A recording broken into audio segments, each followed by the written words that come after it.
All right, so this is a suggestion via a channel member. Let's go and jump into the video immediately, guys. Yeah, there's definitely a lot of things happening right now between Israel and Palestine. Let's definitely see where we're going with this one here, guys. I mean, I have a couple of opinions. We'll see. Um, we'll comment throughout. Now, this is what the ceasefire looks like. Thousands of Palestinians are heading north, returning home after 2 years of war begins to wind down. The IDF beginning its own withdrawal to a predetermined yellow line. Now, the IDF confirming the withdrawal process began at around midnight, stating this: IDF troops began positioning themselves along the updated deployment lines, excuse me, in preparation for the ceasefire agreement and the return of hostages. IDF troops in the Southern Command are deployed in the area and will continue to remove any immediate threat. Yeah, guys, there was definitely a couple of issues specifically coming up to the actual time when the ceasefire was to take place. There were still things definitely happening in the South, guys. All right, but let's continue. Now, the U.S. will send about 200 troops into Israel, but only to monitor the ceasefire deal in Gaza. Now that the first part of the deal is in effect, President Trump says he is no longer dismissing the idea of a Palestinian state. So two-state. Okay. We're going to see how it all goes. And, you know, there's a point at which we may do something that would be a little bit different and maybe very positive for everybody. But we'll be looking at that at the time. They know exactly what we're doing. We're going to create something where people can live. You can't live right now in Gaza. The place is it's a horrible situation. Nobody's ever seen anything like it. So, yeah, we're going to create better conditions for people. Okay. Yeah, guys, when it comes down to like the two-state issue here, I guess depending on what side of the argument you're kind of on here, if you make it one state and you allow basically Israel to annex the entirety of Palestine, right? Then you're going to have to give the Palestinians specifically citizenship in Israel. When you do that immediately, Israel is no longer like a Jewish nation, guys. You get what I mean here?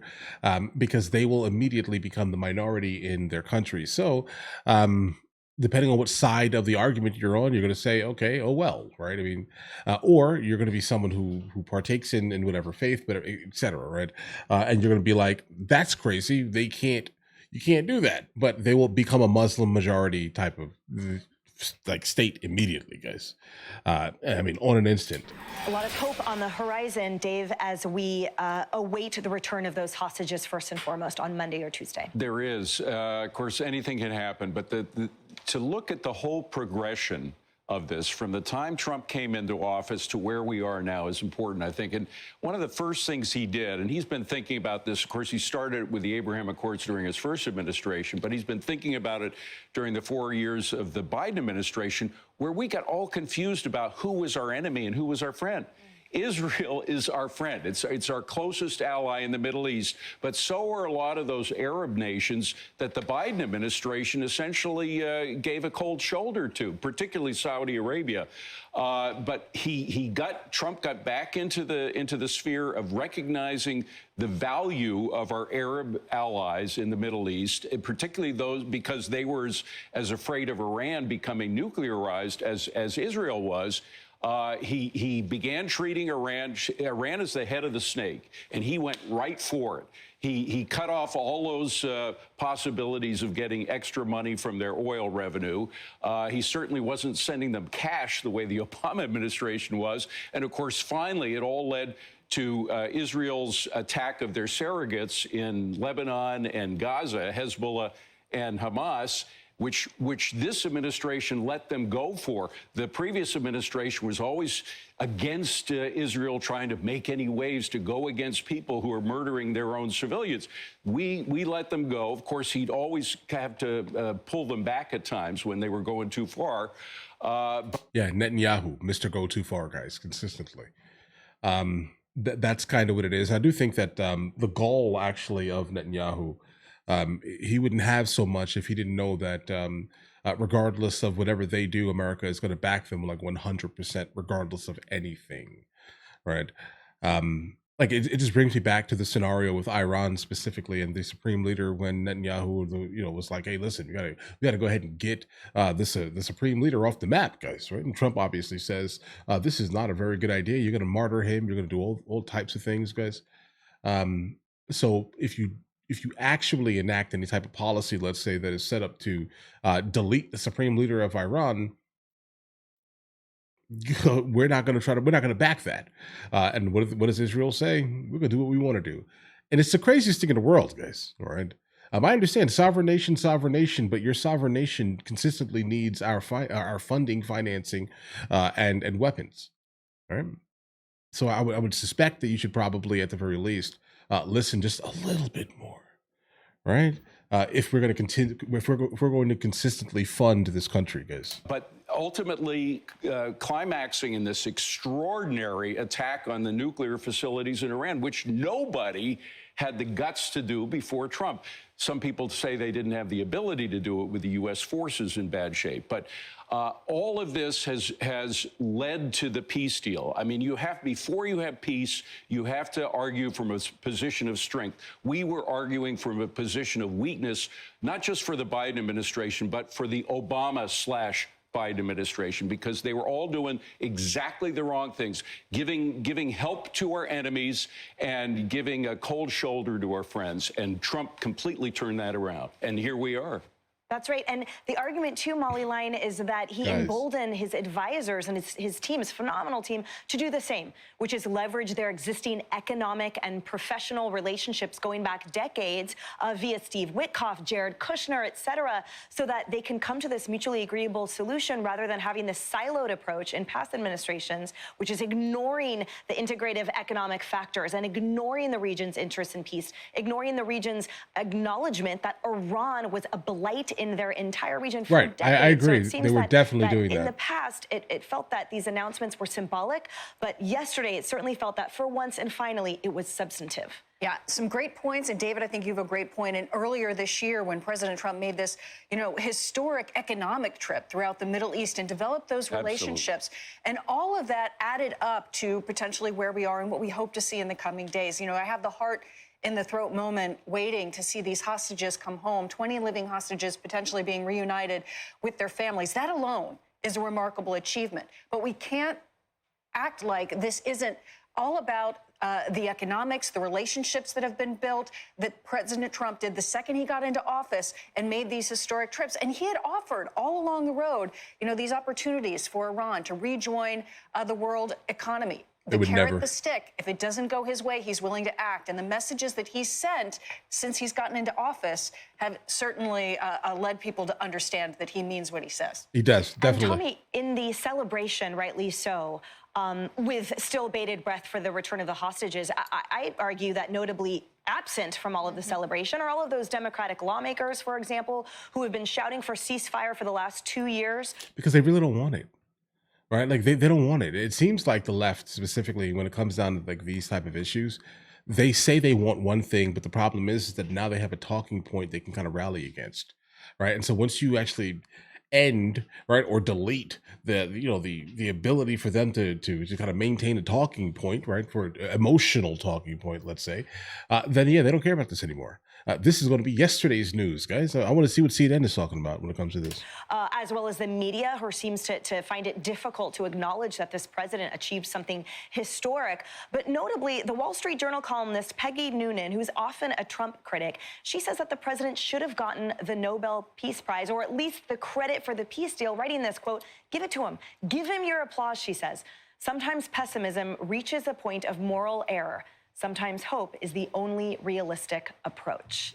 What are your thoughts? It's not hard to root for peace. We would think we could all be joined in that. This is a peace president. He's proved it over and over again. I know we're going to talk about this later, but the First Lady's speech today also doing great things that others have promised and she has acted on and advocated for.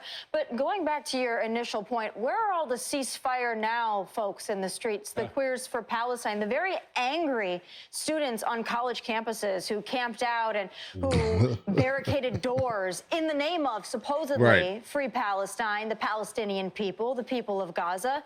They should be celebrating today. We've seen a lot of footage of actual Palestinians celebrating, right? Even celebrating President Trump. So I would assume if you truly believe in peace and you truly believe in the concept of free Palestine or the Palestinian people, then you should celebrate this. I think but we you should. haven't seen them. We haven't seen them celebrating. We haven't seen them giving this president any credit. So it's hard to come to any other conclusion other than their rallying cry, their battle cry for free Palestine and Gaza and the people that were supposedly victims of genocide was disingenuous at best. Yeah, guys. Yeah. Like are you just realizing that? Like, listen to the majority of the talking points that they make, right? Like, just listen to them. Like, you realize how like immediately fickle their points actually have the ability to be. Like, they just like the thought that they're doing something, guys. Black square activism. Okay, that's it. Let me just go ahead and put up a black square on Instagram, right? Like, it means nothing. You're still going to do whatever you were doing before, right? You get what I'm saying here, guys? That's basically, I think that represents the fickle nature, right? Like they use it as like, I don't know, like social capital or something. It doesn't mean anything to them. Truthfully, it means nothing. They will go on with their day and completely disregard the fact that the big bad guy, the evil man, Mr. Donald Trump, let's say, right, did something that no other president before really has been able to do. Yes, right? Does he deserve some type of peace prize for it? Sure, why not? Yes, right? If you had the ability to foster a war between warring parties, finally, type of thing, right? Then go for it. I'm actually down with the whole concept of a two-state solution, right? Get proper leadership. Again, not one that is specifically, how do I explain this here? It needs to be someone that is Palestinian for Palestine. If that makes any sense. Like, I'm sure if you guys have been following me for a while now, guys, I'm absolutely against the concept of installing leadership that does not have like the absolute allegiance to the people. And we have kind of engaged in some of that, right? Where you take out the leadership and you put someone in that is only there, let's say, to kind of give us what we want, but not the people. And then what happens? Right? The people start leaving. You get what I mean here, guys? Right? So the goal should be a two-state solution, if not a one-state solution, but you're going to have to give citizenship. And when you do that immediately, your country, Israel, the country of Israel, is going to immediately become a Muslim nation, right? A Muslim majority nation. And now you're banking on the people who you just, who you have been, taking land from, et cetera, for years, right? You're banking on their benevolence now, because now the majority is dictating that we no longer have to care about all this other stuff that you care about, right? So understand, if you do a one-state solution, that's basically the end game of that, the logical extreme, let's say. And if you do a two-state solution, that'll probably be a better run, right? And definitely give them back the land that was taken from the like the other half of Gaza, basically, right?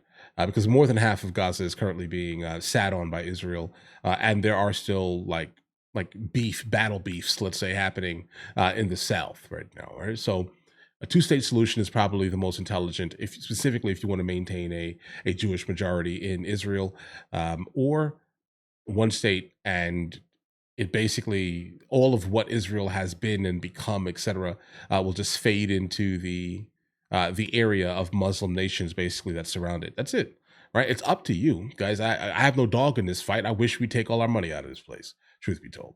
I am not like, guys, listen, I'm America first when it comes down to these things right here, guys. Listen, the money that we spend and we are taxed on in the United States of America definitely needs to basically stay and move around the United States of America a couple of times before we start wasting it on other countries, truth be told. That's my opinion here when it comes down to like being seriously fiscally conservative. I have no allegiance to Israel, right? Nothing. There's nothing about it that even interests me, truth be told. So I see this place and I'm like, why are we dumping money into a place? Because like the only place, seriously, outside the United States of America that we seem to always talk about is Israel. There are many other countries, guys. There are a lot of them. There are a lot of them, right? But we're here. You guys want me to give you my opinion on this here? This is my overall opinion of the geopolitics, specifically of the region here. It's either going to be a one-state or two-state solution, and we need to back out of this country immediately, please. We can spend our money elsewhere. There's enough people like in the United States of America that need that could absolutely use it. Our infrastructure is crumbling while we're throwing money away in foreign countries. All right, we have a problem, guys. All right, Keep the money inside the United States of America, guys. Please. If you want to put money into the military, sure, go for it, right? But when it comes down to like specifically, constantly, like following the lead of a smaller country, I don't understand it, guys.